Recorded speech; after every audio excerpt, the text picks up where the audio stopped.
Hi friend, I'm Priya. Welcome to my channel. আপনারা তো প্রথমেই মন্দারমণির হাফ পার্টটা দেখেছেন। এবারে শুরু হচ্ছে সেকেন্ড পার্টে আমরা সন্ধেবেলা যখন আমরা সবাই মিলে সমুদ্রের ধারে একটু ফটোশ্যুট, একটু রিলস, একটু ভিডিওস বানাচ্ছিলাম, কিন্তু সবথেকে বড় যেই প্রাকৃতিক সৌন্দর্যটা ছিল সেটা হচ্ছে আকাশটা দেখুন কি সুন্দর সিঁদুরের রাঙা হয়ে গেছিল।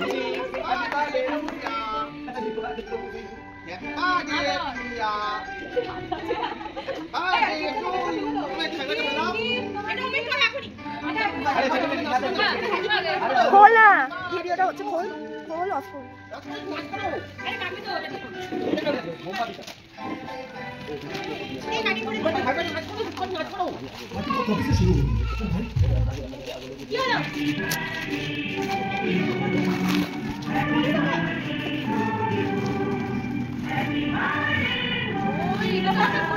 আরে দেখা দেখা দেখা দেখা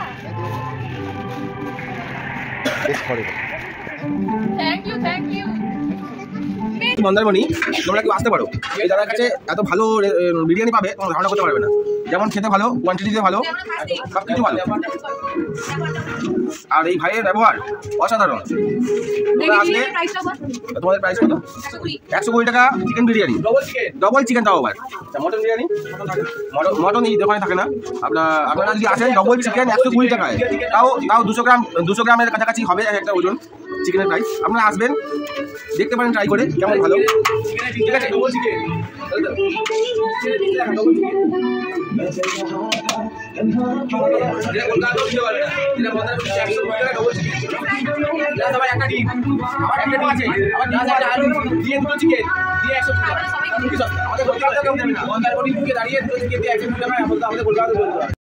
আমার সব থেকে ভালো গেছে যখন একটা সারপ্রাইজভাবে আমার বার্থডে সেলিব্রেশন হলো।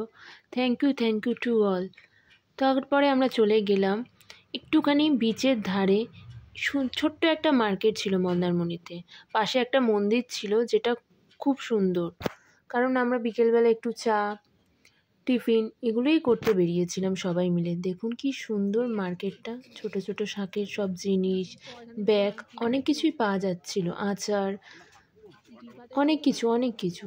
যেমন দীঘার একটা বড় মার্কেট, কিন্তু মন্দারমণির এই জায়গাটায় একটু ছোট মার্কেট ছিল, কিন্তু সন্ধেবেলায় ঘোরার জন্য পারফেক্ট ছিল।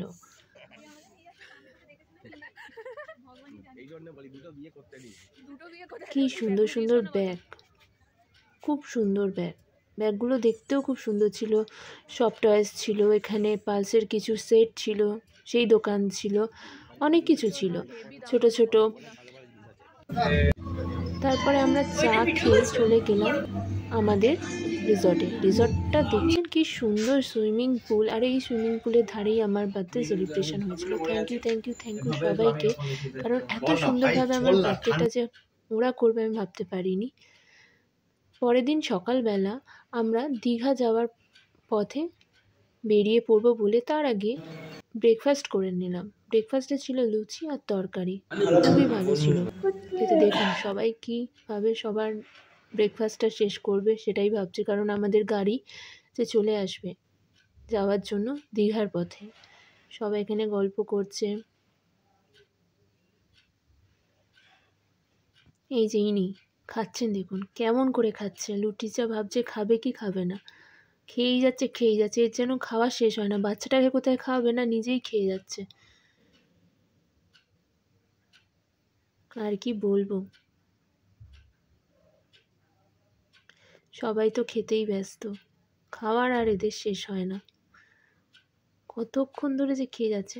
তারপরে আমরা চলে গেলাম দীঘার পথে, কারণ আমরা বাড়ি ফেরার বাসটা যে দীঘার বাস স্ট্যান্ড থেকেই হয়েছে, তাই জন্য এটা হচ্ছে শঙ্করপুর। পথ থেকে দীঘা যেতে মাঝখানে শঙ্করপুর, তাজপুর এগুলোই পড়েছে। এই যে দীঘার মার্কেটটা কি সুন্দর আমরা কিনতে গেছিলাম, কিনেও ছিলাম অনেক, কিনেছিলাম আর অনেক রকমের মাছ কিনেছিলাম খাবো বলে। কি সুন্দর দেখে ঢেউটা, এত সুন্দর, রোদটাও যেন খুব ভালো লাগছে। তারপরে আমরা চলে গেলাম লাঞ্চ করতে, কারণ আমাদের ফিরতেও হবে। লাঞ্চে যেখানে আমরা দীঘার একটা হোটেলে খেয়েছিলাম, এত সুন্দর খাবার, সব কটা খাবারই খুব ভালো ছিল। কিসের মতো? ওটা পুরো সাদা হয়, এরকম খাবে বাড়িতেও বানানো যায়। নারকোল আমি এনে দেবো, আমি এনে দেবো। খেতেও খুব টেস্টি ছিল খাবারগুলো।